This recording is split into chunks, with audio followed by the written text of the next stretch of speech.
Bonjour à tout le monde, ici Jean-Claude Selly, guérisseur, magnétiseur en Suisse. Aujourd'hui, je vais vous parler de 3 livres exceptionnels. C'est un ethnologue qui a enquêté sur les dons des hommes et de certains guérisseurs, ensorceleurs, envoûteurs ou désensorceleurs ou désenvoûteurs. 3 récits magnifiques que vous trouverez dans 3 livres et dont le premier est malheureusement épuisé et qu'il vous faudra trouver d'occasion. Je vous mettrai tous les liens en bas de cette vidéo naturellement. Mais tout d'abord, êtes-vous bien abonné à ma chaîne YouTube car ça me permet vraiment d'avancer. Vous recevrez aussi d'excellentes énergies par ce biais-là. Et sous cette vidéo, vous trouverez des liens utiles comme mon site internet ainsi qu'un numéro de téléphone pour me contacter. N'hésitez pas à partager et à liker cette vidéo si vous l'appréciez. Et nous commençons tout de suite par ces enquêtes de Dominique Camus, qui est un ethnologue et sociologue, docteur ès sciences de l'École des hautes études en sciences sociales. Il étudie depuis plus de 25 ans sur les croyances populaires et les pratiques magiques dans la France d'aujourd'hui. Ancien enseignant à l'Université de Rennes, il est l'auteur de nombreux articles et ouvrages sur ces sujets, dont le livre des secrets et le voyage au pays du magique, notamment. Ces 3 ouvrages vous plongeront dans un univers vrai, dans un univers étonnant. Je viens de les finir, je les ai dévorés, je vous dirais. Ils contiennent des formules magiques qu'il faut appliquer avec discernement, aussi bien pour désenvoûter les personnes, mais ne vous appliquez surtout pas à faire les envoûtements, car le choc retour pourrait être violent. Voilà, je vais vous donner un aperçu et un avant-goût de ces 3 livres. Tout d'abord, le premier livre qui paraît être épuisé, mais que vous pouvez peut-être trouver d'occasion, je l'ai trouvé comme ça. À l'aube du 3e millénaire, de la sorcellerie reste une pratique courante dans notre pays et nombreux ceux qui pensent que certaines personnes sont capables d'agir à l'encontre d'autrui en employant des procédés occultes. C'est par exemple le cas de cette famille dont l'existence devient soudainement cauchemardesque et qui comprend qu'elle ne pourra jamais sortir de l'enfer dans lequel elle se bat si personne ne l'en délivre. Mais comment peut-elle en être arrivée à ce point que la vie lui échappe totalement? Qui peut être son sauveur et par quels moyens le contacter? Ces questions, Dominique Camus se les pose lorsque, jeune universitaire, il décide de consacrer sa thèse à l'étude des pratiques magiques dans la France contemporaine. Il s'aperçoit très vite que la sorcellerie n'est pas un sujet comme les autres, car personne ne veut lui en parler. Après des mois d'investigation, un jour, tout bascule lorsqu'il rencontre une désenvoûteuse qu'il accepte de le prendre sous son aile. Commence alors une longue initiation qui conduira l'auteur à faire la connaissance des lavasseurs et il seconde celle qui a décidé de les tirer du mauvais pas dans lequel ils sont tombés, l'entraînant ainsi à franchir une ligne dont il ne reviendra pas le même homme. Au travers d'un récit qui allie le journal de terrain et la réflexion scientifique, l'ethnologue nous fait découvrir par le menu les moyens employés par la désenvoûteuse pour délivrer les ensorcelés des maléfices qui les affligent et les procédures et rituels qu'elle utilise pour les mettre hors de portée des jeteurs de sorts. On se rend compte que le sauvetage de cette famille repose sur la totale implication de cette femme par le don qu'elle ne craint pas de faire de sa propre vie. Le don de la vie que vous pouvez peut-être trouver en occasion. Voilà.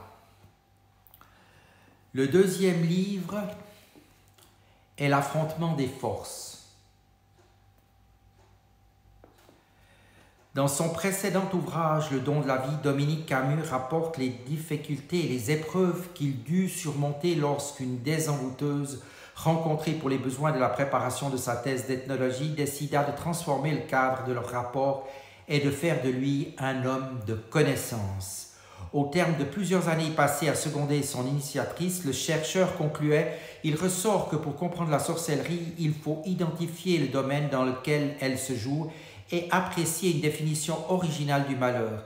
Celle-ci, notamment dans le monde rural, conduit parfois les individus à se trouver face à une affolante succession de maux. Soudainement, les machines se détraquent, les animaux se comportent anormalement, tombent malades et crèvent, les personnes sont atteintes d'affections mystérieuses.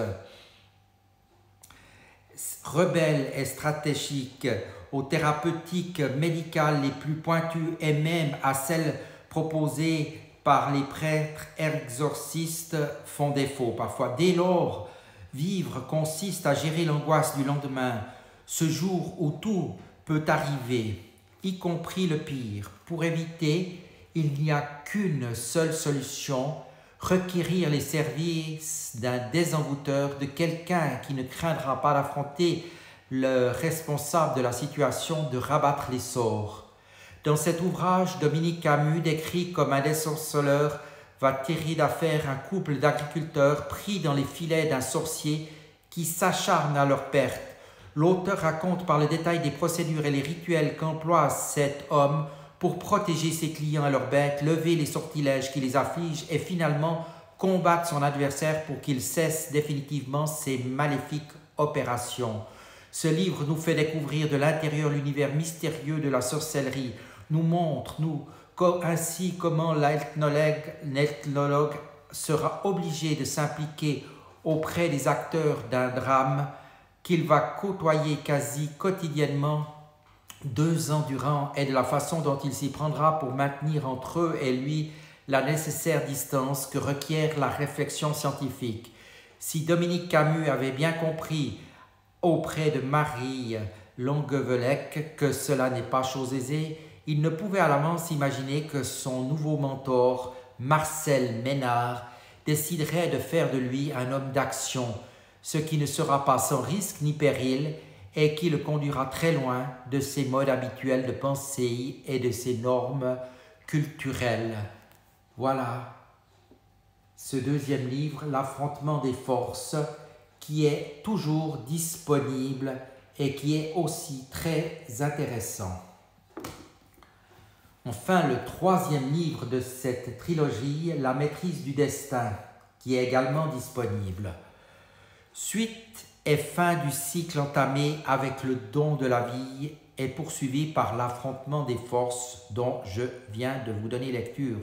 Durant ces 5 années, Dominique Camus rencontre nombre de sorciers, nouant parfois avec eux des relations exceptionnelles puisque certains tenteront de faire de lui un homme de pouvoir. Du fait de la nature des demandes d'intervention faites aux sorciers, des registres sur lesquels ils opèrent et des résultats que leur reconnaissent leurs clients et leurs victimes, ces personnages aux facultés extraordinaires sont véritablement les maîtres du destin. Mais vouloir faire de l'avenir ce que l'on souhaite qu'il soit comporte des risques. Avant toute chose, les hommes du don doivent se mettre à l'abri des effets négatifs de la sorcellerie et prémunir leurs clients du toujours possible retour de sort. Dans cet ouvrage, Dominique Camus nous décrit très précisément le savoir d'Antoine Jamelin en la matière, l'un des derniers maîtres qui lui dit avoir donné de se rencontrer. Ce livre retrace une incroyable affaire d'envoûtement qui a pour cadre l'univers aseptisé d'un grand hôpital. Pendant des mois, des infirmières, des médecins, des chirurgiens vont être confrontés à la vindicte de l'une de leurs collègues, une infirmière séduite puis abandonnée par son patron. Une jeune femme qui s'adresse à l'ethnologue pour qu'il l'assiste auprès de son sorcier et agisse de concert avec lui.